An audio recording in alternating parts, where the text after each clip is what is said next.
हाँ देखिए बेटा, तो image formation due to plane mirror. तो प्लेन मिरर की इमेज बनने की एक बहुत बड़ी प्रॉपर्टी है कि इसमें पैराक्सियल जैसी बिना कोई अप्रोक्सीमेशन की जरूरत नहीं है। इसमें एग्जैक्ट रिजल्ट है प्लेन मिरर के पास। आपके पास देखिए, ये आपका प्लेन मिरर है मान लीजिए, ठीक है।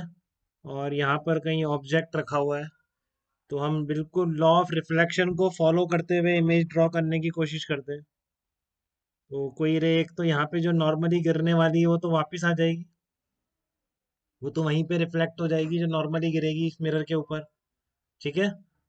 लेकिन कोई दूसरी रे मान लो जो इस तरह से इस नॉर्मल पे इस यहाँ पे इस पॉइंट पर गिर रही है, तो रिफ्लेक्ट होने के बाद इस तरह से जाएगी वो, लॉ ऑफ रिफ्लेक्शन को फॉलो करते हुए। तो ऐसे जितनी भी रेज जाएंगी बेटा, वो इधर तो कभी इंटरसेक्ट करेंगी नहीं, ठीक है। इस साइड तो कभी भी इंटरसेक्शन होगा नहीं उनका। उनका इंटरसेक्शन हमेशा किधर होगा, जब आप उनको पीछे बढ़ाने की कोशिश करेंगे तो सारी इस पॉइंट से आती हुई लगेंगी, इस पॉइंट से। जो ओ पॉइंट का क्या बन जाएगा, अभी देखते हैं बेटा, एक सेकेंड। जो आपका क्या बन जाएगा, इमेज बन जाएगी इस तरीके से, ठीक है। तो आपकी ये इंसिडेंट रही थी इधर रिफ्लेक्ट हो गई, ये वाली इधर रिफ्लेक्ट हो गई, तो इस साइड पे कभी भी इंटरसेक्ट नहीं करेंगी। पीछे बढ़ाने पर इस पॉइंट से आती हुई लगेंगे आपको। तो इसके लिए किसी पैराक्सियल अप्रोक्सीमेशन की जरूरत नहीं है। मान लीजिए यहाँ पर थीटा एंगल है, तो ये एंगल भी थीटा होगा, तो ये एंगल भी थीटा हो गया। तो आप इस दोनों ट्राइंगल में लगा लीजिए, ये थीटा है तो ये भी थीटा है, क्योंकि दोनों पैरेलल लाइन से ये लाइन इंटरसेक्ट कर रही है। तो आपका ये पी, और इसको बोल देते हैं अपन कुछ सी पॉइंट बोल देते हैं। जो ट्राइंगल ओपीसी और पीआईसी, इन दोनों ट्राइंगल्स में सिमिलरिटी की वजह से, या ये टेन थीटा इक्वेट करके दिस अपॉन दिस और दिस अपॉन दिस, यहाँ से टेन थीटा, ये लेंथ सेम है, थीटा सेम है, तो इसलिए मैं बोल सकता हूँ कि एक्स इक्वल टू वाई होगा। सिंपल ज्योमेट्री से लॉ ऑफ रिफ्लेक्शन को फॉलो करते हुए जब आपने ऑब्जेक्ट से चलने वाली रेज को आफ्टर रिफ्लेक्शन पीछे बढ़ाया, तो सारी आई पॉइंट से आती हुई लग रही हैं, ठीक है। अब सिंपल ज्योमेट्री से tan theta equal to this upon this and this tan theta equal to this upon this, तो यहाँ से आप बोल सकते हैं क्या कि X will be equal to Y, X will always be equal to Y. इसका मतलब क्या है कि कोई रियल ऑब्जेक्ट अगर प्लेन मिरर के सामने रखा है, तो उससे बनने वाली इमेज की डिस्टेंस हमेशा उतनी रहती है। अब ये वर्चुअल में भी होती है, अभी देख लेंगे वर्चुअल का भी, ठीक है। बट ये हमेशा ट्रू है, प्लेन मिरर से जो इमेज बनेगी, जितनी डिस्टेंस पर ऑब्जेक्ट है उतनी ही डिस्टेंस पर इमेज बनेगी, ठीक है ना। किसी पैराक्सियल अप्रोक्सीमेशन के हमको इसके लिए जरूरत नहीं है। क्लियर है यहाँ तक आपको।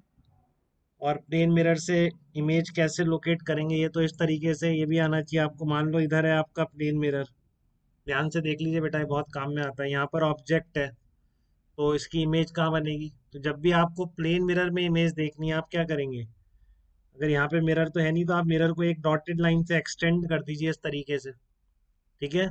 और फिर उस एक्सटेंडेड लाइन पर ऑब्जेक्ट से परपेंडिकुलर डाल दीजिए।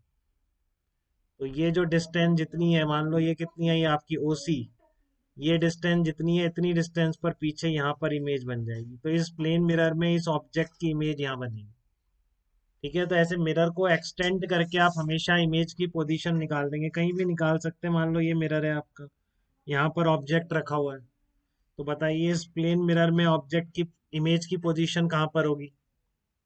इस प्लेन मिरर में अगर आपने यहाँ पर ऑब्जेक्ट रखा है, तो इसमें इमेज की पोजीशन कहाँ पर होगी। तो क्या करेंगे, वही काम करेंगे, मिरर को आप एक्सटेंड कर लेंगे इस तरीके से, ठीक है। और इससे ओ से परपेंडिकुलर डाल देंगे। अब इतनी डिस्टेंस पर यहाँ पर इमेज की पोजीशन हो जाएगी, आप ये इमेज बन जाएगी,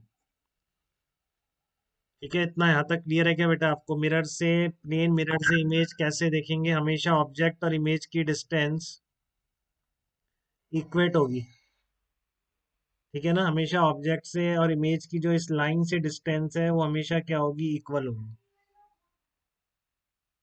क्लियर है बेटा यहाँ तक। और आपकी इमेज, इमेज हमेशा इधर बन रही है, तो इमेज हमेशा वर्चुअल होगी। हाँ बताइए बेटा।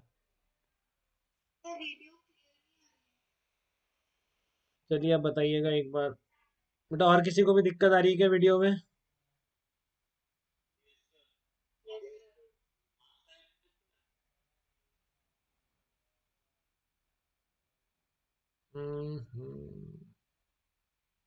हाँ देखिए अब क्लियर हुआ। हाँ, तो आप ये ध्यान रखिए बेटा, इस प्लेन मिरर में जितनी डिस्टेंस पर ऑब्जेक्ट रहेगा उतनी ही डिस्टेंस पर इमेज बनेगी। ठीक है, अब ये जरूरी नहीं है आपका जो ऑब्जेक्ट है प्लेन मिरर के सामने ही हो।